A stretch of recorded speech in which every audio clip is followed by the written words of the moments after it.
नमस्ते, प्रणाम, जय श्री राम मित्रों। हम हैं वैष्णवी, हम हैं कविता। तो भैया आप सबका स्वागत है, वंदन है, अभिनंदन है। एक ठीक बहुत प्यारा सा विवाह गीत सुनावे चलता है। जैसे लागे कमेंट कर जाइए, अच्छा लगे तो वीडियो को लाइक शेयर जरूर करिए। कहना है कि गंगा के बीचावा हो सरजू के तीरावा, कृष्णा चरामई धेनु गाए जी। गंगा के बीचावा हो सरजू के तीरावा, कृष्णा चरामई धेनु गाए जी। वही गाइया के हो हरियारा गोबारा, बहुआ जेली पाथी हो सार जी। वही रे गाइया के हरियारा गोबारा, बहुहारी पाती हो सार जी।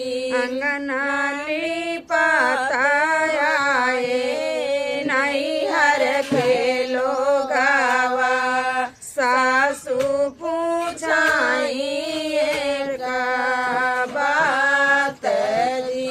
अंगना लिपाताया नैहर के लोगावा, सासू पूछाई का बात जी। के तोरा है बहुहारी भैया से भाती जावा, के तोरा है सागा भाई जी।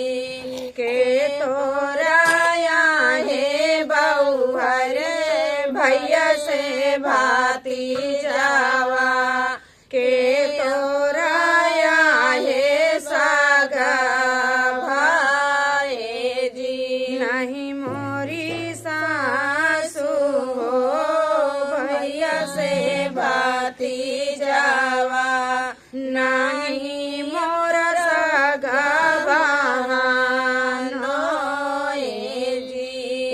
ताऊ आहे हमारे नैहर कैना हुआ, हमारा जेला गैना ना दो जी।